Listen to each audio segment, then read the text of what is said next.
ഒറ്റപ്പാലത്ത് ഭാരതപ്പുഴയിൽ കുളിക്കാനെത്തിയ തമിഴ്നാട് സ്വദേശിയെ കൊലപ്പെടുത്താൻ ശ്രമിച്ച കേസിൽ 5 പേർ അറസ്റ്റിൽ. കോയമ്പത്തൂർ സ്വദേശികളായ കൊട്ടേഷൻ സംഘത്തെയാണ് ഒറ്റപ്പാലം പോലീസ് അറസ്റ്റ് ചെയ്തത്. തമിഴ്നാട് കാരൂർ കൃഷ്ണരായപുരം മുതലിയാർ സ്ട്രീറ്റിൽ പത്മനാഭനെ കൊലപ്പെടുത്താൻ ശ്രമിച്ച കേസിലാണ് അറസ്റ്റ്. തമിഴ്നാട് സ്വദേശികളായ സൽമാൻ ഖാൻ, സഹോദരൻ ഷാരൂഖ് ഖാൻ, മുഹമ്മദ് നസീർ, മുഹമ്മദ് റസിയ രാജ, സായിദ് ഹസറുദ്ദീൻ എന്നിവരെയാണ് ഒറ്റപ്പാലം പോലീസ് അറസ്റ്റ് ചെയ്തത്. കഴിഞ്ഞ മാസം 11 രാവിലെ 7:30 സംഭവം.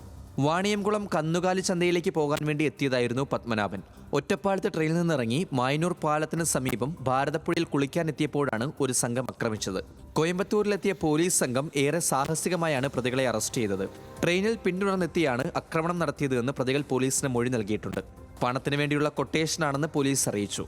സൽമാൻ ഖാനും ഷാരൂഖ് ഖാനും മുഹമ്മദ് നസീറും ചേർന്നാണ് ആക്രമണം നടത്തിയത്. മറ്റ് 2 പേർ ആസൂത്രണത്തിൽ പങ്കാളികളായിരുന്നവരാണെന്ന് പോലീസ് പറഞ്ഞു. നിരീക്ഷണ ക്യാമറ ദൃശ്യങ്ങളും ഫോൺ നമ്പറുകളും കേന്ദ്രീകരിച്ച് നടത്തിയ അന്വേഷണമാണ് പ്രതികളിലേക്ക് എത്താൻ പോലീസിനെ സഹായിച്ചത്. തൃശൂർ മെഡിക്കൽ കോളേജിൽ ചികിത്സയിലായിരുന്ന പത്മനാഭന്റെ ആരോഗ്യസ്ഥിതി ഭേദമായതിനെ തുടർന്ന് ആശുപത്രി വിട്ടു. ന്യൂസ് മലയാളം, പാലക്കാട്.